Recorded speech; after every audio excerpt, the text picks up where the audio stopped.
It was a busy time at the docks. All the engines were working hard, pushing and pulling freight cars about. One morning, Percy was late. Cranky the Crane was quick to criticize. "These ships can't be kept waiting. They have important cargo. If they miss the tides, they will be delayed in the docks. You should look up to the ships and show more respect. You are, after all, only little." "We've got too much work," huffed Percy. "Then perhaps a lorry should do your job." Percy was shocked. He told the other engines what Cranky had said. "Stuff and nonsense," snorted James. "We engines run this island," said Henry. "What if a lorry does arrive?" I'm afraid it did, along with 2 more. Cranky was delighted. "Hey, you down there, your job's done now. These lorries are taking over. One of them wants to talk to you." The lorry was very rude.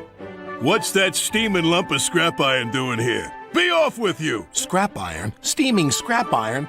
Ha! A little later, Percy met Thomas and James.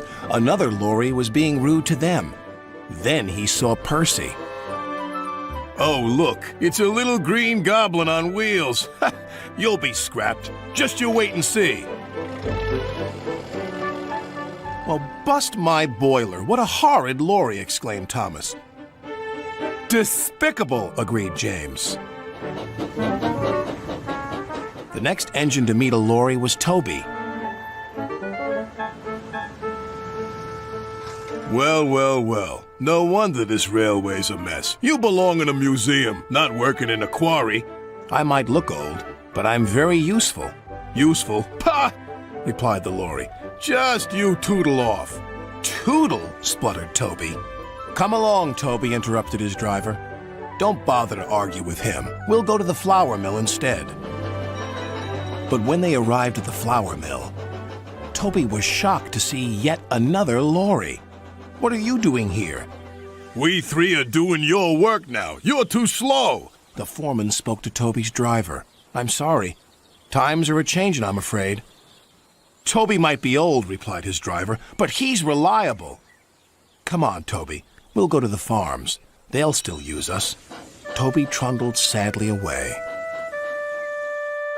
His railway ran through a narrow gorge, but vehicles had to tackle a steep and dangerous road. When Toby arrived, he saw the lorry from the quarry again. It was loaded with rock. "That lorry's in trouble," thought Toby. And he was.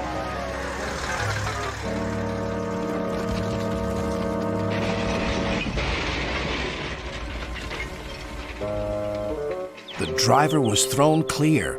"Rotten roads," he muttered. The wrecked lorry was taken to the docks. Percy looked at the lorry. "What's this lump of steaming scrap iron?" he teased. "I'll be back," replied the lorry, "so you can wipe that silly smile off your smoke box." "Ha!" said Percy, and wheeshed him loudly. Then Butch, the breakdown vehicle, arrived. He was towing the lorry from the flour mill. "What happened?" asked Toby's driver.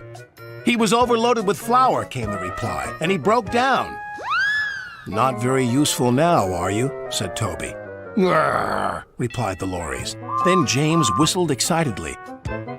"They're bringing in the 3rd lorry on a barge." "What happened to that one?" James asked. "Stupid lorry was reversing and fell straight into the sea," said the tow truck man. Later, Thomas arrived. He looked at the 3 lorries and laughed. "Well, well, well, the Brothers Grimm, smashed, broken, and sunk." The lorries didn't return, and the engines now work even harder to make sure they never will.